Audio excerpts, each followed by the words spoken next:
Figure it out. Hello, this is Adam Koralik from Figured Out Productions. The following video is a video of some kind, and I hope you enjoy it. Hey guys, it's Adam here, and it's that day. It is Shenmue Day. A little late with this. There's been construction in my area, so it took longer to get this video out than I wanted. Plus, the copies of the game were actually hard to find. I've got the PS4 re-release of Shenmue 1 and 2 here, as well as the Xbox One re-release. Credit where credit's due, man. Like, the game is kicking ass in sales already. It's sold out on Amazon UK, I believe it was, even the day before its release. Personally, I know my orders at Best Buy ran out of stock before I could even pick them up, so I had to have it moved to a different Best Buy. And I mean, right now, the day I'm doing this video, the copies of Shenmue 1 and 2 are actually coming up as hard to find. Now that will change, they'll be more readily available. But the point of this video is not, I know a lot of people are asking, like, where's your review? Do you want to do a review on the game? I think everyone under the sun who watches this channel knows I love Shenmue 1 and 2. I mean, come on. So I don't really have much to say on it as a game, other than I love it. It's a huge part of my life and my experience throughout, and it shaped a large part of me, and I love it for that. I think they're wonderful, beautiful gaming experiences that everyone should try. Unfortunately, now a wider berth of people can for Xbox, PS4, PC as well. But I mean, I know that people do want some technical notes, so all right, let's do a little bit of a mini review before we get on to the real point of this video. First and foremost, when it comes to this re-release, I've said all this stuff before, but I'll give you some of the highlights. It consists of Shenmue 1 and 2, the original Dreamcast, somewhat Xbox title of Shenmue 2. This version, I've played through both of them already. They made various improvements that I've mentioned before. You know, now the game runs in a native 1080p resolution. It displays in widescreen for the most part. Some cinematics do not run that way. Load times are basically abolished. You have the ability to do multiple languages, so you can do a Japanese audio track and English subtitles, English audio, various subtitles. I believe German and French are options, Korean's an option. I think various versions of Chinese and are available, simplified and traditional. There's a bunch of stuff like that. The UI has been updated and improved. The save transfer feature is now available for the first time in North America, which to a lot of people, they never really understood what the significance of that was. Because in North America, we had the first game on Dreamcast and the second version on Xbox, largely because Peter Moore screwed us. I still do not respect you for that, sir. That's a different story. But yeah, in Europe anyway, for the Dreamcast, they didn't have that problem. Japan didn't have that problem. But people always seem to think, they throw that under the rug, thinking, save transfer. You transfer over your collectible items, who cares? It's so much more than that. You're transferring over your history, you're transferring over your choices, you're transferring your fighting skills. Like, the first game is where you do all your fighting moves and where you train all that stuff and where you shape what kind of fighter Ryo is going to be for what was originally envisioned as a 7-part game saga. We only got a hint of that because there was only 2 games, but it shows you some of those features along the way. And basically in Shenmue 1, what I'm saying is when you work on all your fighting skills, that's where you learn them all. Shenmue 2 is where they pay off, but you have to transfer them. We were denied that ability in North America, but now you can do it successfully. It's stuff like that, as well as other decisions that were at one time, we believe, more significant in the Shenmue community. One such example, something that's small, but could have gone on to be something big. I mean, Shenmue was full of stuff like this. In the first game, there's a part where you meet up with Nozomi at the harbor, and 2 photos of you are taken. One is of you close to her, and one is of you at a distance from her. Depending on which one you pick, her reaction will change right then and there in the moment. But in Shenmue 2, when you're talking to Shenhua and you have to talk about Nozomi, you will show whichever photo you selected. Now, this is just a theory because we don't know this, but it is possible, like, we don't know, but it is possible that that decision, that seemingly small decision right then and there, could have had significant effects later. Like, who knows? For all we know, in Shenmue 7, you know, depending on which photo you selected, if you picked the one where you were close to Nozomi, maybe you ended up with Nozomi. If you picked the one where you were distant from Nozomi, maybe you end up with Shenhua or something like that. We don't know. That was the genius vision of this game, was massive decisions like that. So having the save transfer feature there is amazing. Now, the game actually does end with the ability to save. Like, when you conclude Shenmue 2, you do complete your save. Now, I've been told by Sega directly that there will be no save transfer feature from this collection to Shenmue 3. However, since the save feature does exist at the end of this collection, it is possible, if EaseNet I assume, felt like reworking the game in whatever way, that they might be able to add that, at least on the most basic of levels. But to be honest, that's a tough call, and only EaseNet can make that decision. So speaking of EaseNet and speaking of Shenmue 3, we had some news today. There was a new trailer that came out, which you can go see. Go watch it on Deep Silver's UK page. The frame rate of that particular upload of the trailer is better than the others for some reason. As well as we got a release date. Shenmue 3 will hit PC and PS4 on August 27th, 2019. Just a little, like a hair over a year from now. And it's so crazy. It's so crazy. It's so awesome. I'm so looking forward to it. So that's kind of it for Shenmue 3 stuff. But again, back to the re-release. It's a solid collection. I really like it. I've had access to it for a while. They've let me try it much earlier on. The build, this is something you should know, the build on disc is not the finished build of the game, so make sure you install all the patches that go with it. You will need those to have the complete experience. So definitely make sure to do that. But yeah, there's really not much else for me to say that I haven't already said about this particular collection. I think it is a great way for people to experience these games for the first time. And really just enjoy them. And it is probably the way I would say to go out and play Shenmue if you never have. Now, obviously, the Dreamcast fan in me would love to tell you to do that, but the reality is the Dreamcast is just not necessarily the most viable option, especially, PS4 has sold like, what, 74 million consoles, Dreamcast sold 10. And again, Dreamcast, my favorite console of all time. Nothing's ever going to change that. There is a part of me that is sad that its last big exclusive title is now gone. But, I'm just glad that that game has another shot. And that's kind of where I'm going with this. That's kind of really what I want to talk about. The majority of this video, I feel, really should just be a giant thank you to all of you, to the community, to Sega, to everybody. Not just for the fact that, well, look, they re-released some games, whatever. Like, they really released Mega Drive games or Genesis games all the time, who cares? This is not that. This is, how do I put this? For lack of a better way of describing it, Shenmue was not just a game experience that happened a while ago that didn't quite work out and whatever, who cares? This became a movement, and I mean that not a cultish way, although I'm sure to some it will still come off like that. Shenmue was just, it became an experience for a lot of people that meant a lot to a lot of people. And credit to its fan base, because most fan bases would have given up, especially with no hope on the horizon. But Shenmue fans didn't. We collectively organized, stayed together, stayed consistent, and said, we will not let this go. We need this to persevere, we need this to continue and to endure. And it did. Not only did we ultimately get Shenmue 3 in the way we originally got it in that announcement back in 2015, the Kickstarter and all that, but we changed Sega's mind. Sega, the guys who for the longest time wanted this franchise dead and forgotten, is now at the forefront of their priority. And that's impressive. That's truly astonishing.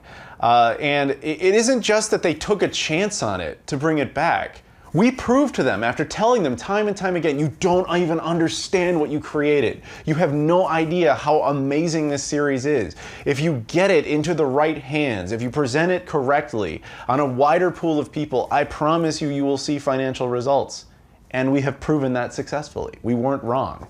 It has already kicked some serious ass in that department. Now, we won't know the final numbers for a while. And don't get me wrong, this is never going to hit like some Assassin's Creed or Call of Duty type of numbers. It's never going to do that. But it didn't need to do that. It just needed a chance to see a wider berth of people. And it has done that and is already exceeding expectations. And that's fantastic. I welcome the new generation of Shenmue gamers who will join us on that journey together, and Yu Suzuki's journey. Because to be honest, at the end of the day, that's, in my opinion, that's why I do all of this. I want to see that man's vision succeed. I care so much about the world he created, not just for myself and my own gaming and whatever, and my own entertainment, but I believe that the story he created is something that is for the betterment of human society. Not like, in the sense of like global politics and like changing the world, like solving hunger problems or anything like that, but it's a piece of art that really, I believe, should be respected. And I support his efforts to make that become part of the collective consciousness of humanity so that people can go out and play it and experience what a beautiful story he came up with that we only got to see, frankly, a relatively small fraction of. And I'm very supportive of Shenmue 3. I'm obviously very much looking forward to that and beyond. Originally, again, the plan was 7 games. At this point in time, he's being more realistic about it, and he's expecting he needs at least a 4th game, but his preference is 5. And so what I'm telling you today is I'm thanking all of you for your involvement, because not only did we be able to save his vision and have that be good for us as gamers, but have it go out and be a bigger thing for other people, but we've collectively reversed Shenmue's image. I mean, there was a time where Shenmue was misunderstood as this giant financial bomb, like the water world of video games. People falsely believing it was this $70 million game that completely tanked, and you would have had to have sold like 2 copies for every single person that owned a Dreamcast to even come close to breaking even, none of which was true. The truth of the matter is that was a marketing move by Sega to say that the game cost $70 million because they didn't know what else to do. Because particularly the American division really didn't understand what that game was. And they didn't know how to present it to people, which is why you got some really weird trailers out of them. But the truth is, the game cost $47 million, and that's still exceedingly high, but that's a huge haircut. Then you have to factor in that it really wasn't $47 million for Shenmue 1. It was $47 million for Shenmue 1, Shenmue 2, the ill-fated Shenmue Saturn game, as well as the ill-fated Virtua Fighter RPG. It also included a whole lot of assets that Shenmue 3 got to keep for free, such as all the music. Only recently that I learned this, but all the music you hear in Shenmue 1 and Shenmue 2 only represent about 20% of all of the music that was ever composed for Shenmue. Think about that. How big that library must be. And that's one of the things Sega was cool enough to just give Yu Suzuki. So that's a giant haircut that he doesn't have to deal with. And in the case of Shenmue 3, I do want to make the case to a lot of people right now that if you're sitting there, and I've seen a bunch of people tweeting about this, saying like, I don't want to pick up the Xbox One version of Shenmue 1 and 2 because there's not going to be a Shenmue 3 so I'm boycotting it. Xbox users who would do that, you are your own worst enemy. Here's the truth. Shenmue 3 on Xbox One does not have a very good chance. Let's keep that very real. And the reason for that is at one time, Sony was both being the publisher and the marketer for Shenmue 3, which meant console exclusivity. Now it has scaled that back a bit. Deep Silver is now involved as the publisher, but Sony is still involved in marketing, and that console exclusivity clause still exists. Now the truth is we don't know the specifics of that contract. It could be a timed exclusive after a year, whatever. But you have to understand from a cultural standpoint, EaseNet is the epitome of a Japanese developer. And what that means is Xbox One is completely and utterly irrelevant to it. It's kind of like if you were coming out with a game that you wanted to put, like let's say you were a developer and you're like, I'm making this handheld game, it's gonna be great, and I'm gonna put it out on the Switch, and maybe I'll even put it out on PS Vita, granted it's a little old, but whatever, that's what I'm gonna do. And you had a whole community from the other side of the planet being like, put it on Leapfrog. You'd be like, why? Like that's irrelevant to me. That's pretty much what Xbox is in Asia. I mean, I went out and I actually picked up, I don't have them yet physically, but I've ordered the Australian copies of this game, as well as the European copies and the various Asian copies. But in Asia, in China specifically, Japan, and Korea, there is no Xbox variant. It's just not relevant over there. So what I'm saying as far as Shenmue 3 goes, it just doesn't matter to them. So the only chance that Shenmue 3 has of ever seeing an Xbox One version is if the sales of this particular release are strong enough that someone at Deep Silver goes, you know what, this might be worth it, and either find a way to get out of their Sony exclusivity clause, maybe figure out when that contract actually ends so that they bother with the effort to port it over, or if they honestly believe the sales of that version would somehow exceed whatever funding they're getting from Sony for marketing, which is, to be honest, unlikely. So keeping it real with you, Shenmue 3 on Xbox One, not a good chance. But its only shot in the dark is if the Xbox One sales of this release are good. So that's up to you, but when you say I'm boycotting it because of that, you are just shooting yourself in the foot. So that's my thoughts on that. Oh man, there's so much I could say about Shenmue, obviously. There's so much I have said about Shenmue and how much it means to me and how big of a day this is to me and how wonderful it is. But really, at the end of the day, I just want to thank everyone. I just have to thank all of you because I've been oddly thrust into this weird position of like, you know, I'm Sega's Bay now, and it's weird to be so heavily involved with it. But and I know I get accused of all sorts of weird shit online, like that I'm like, I don't know where any of this crap came from. But really, this to me was just a fan passion project, and I was just happy to be even just a drop in the bucket of being involved. But no, not for a single solitary second do I claim any sort of real responsibility or credit for the resurrection of this franchise. It is a collective effort by the Shenmue community, and that's the point I've been making all along here, or at least been trying to, is that I respect the hell out of our community for being that organized. Because a lot of, you know, fan groups who want stuff like this do not organize in the way the Shenmue fan base did. They don't get dedicated to it and commit to it. And if you're a newcomer gamer and you're just like, I just don't get it, well, maybe play it. Maybe give it the real chance that we've been talking about forever. I mean, it's a game that will take your patience, that's true. It's a game that will engross you into its world if you give it the chance to do that. But if you do, you can see the results already in the pre-existing fan base. There's a reason we get so attached to it and so devoted to it, because we gave it that chance. And to be honest, I mean, without sounding like one of us, you can get into the game and just really understand what affected so many people and what made so many people so passionate. And I think that there's just some true beauty in that. I know this video is just essentially rambling about me thanking you, but I don't know how else to do it. I'm just so appreciative for everyone's efforts because, again, we reversed this whole image of Shenmue from what was at one time seen as this albatross to now a profitable franchise with a future. And that means more than just a video game. It means something on a completely different level. Like, sure, in the short term, it could mean things like Sega will look at their other franchises and be like, well, maybe we'll give that a shot. Maybe we'll do that a shot.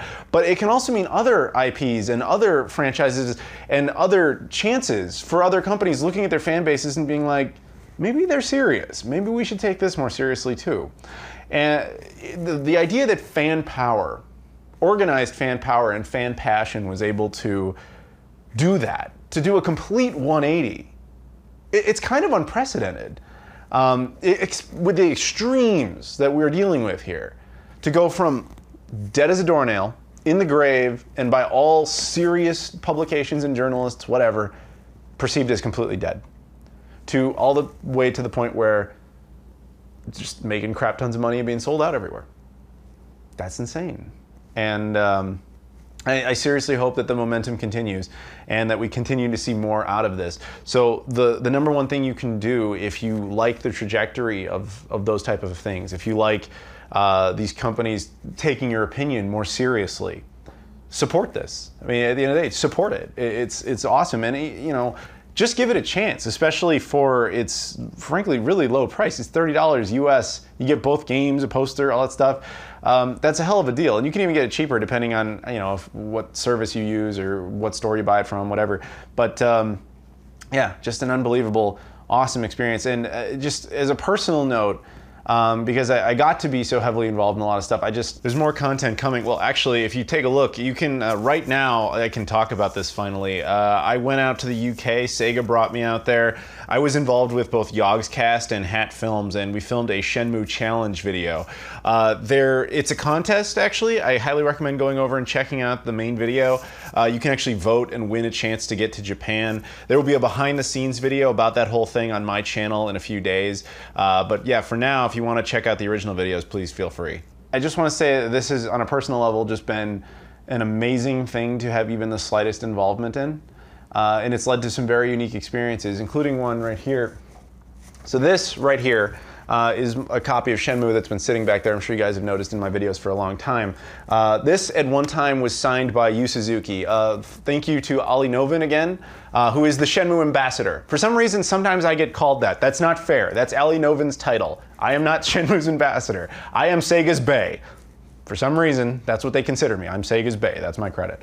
But Ali Novin was cool enough to get, I've never met Yu Suzuki, but he knew he was going to, and he was cool enough to get this signed for me, long time ago.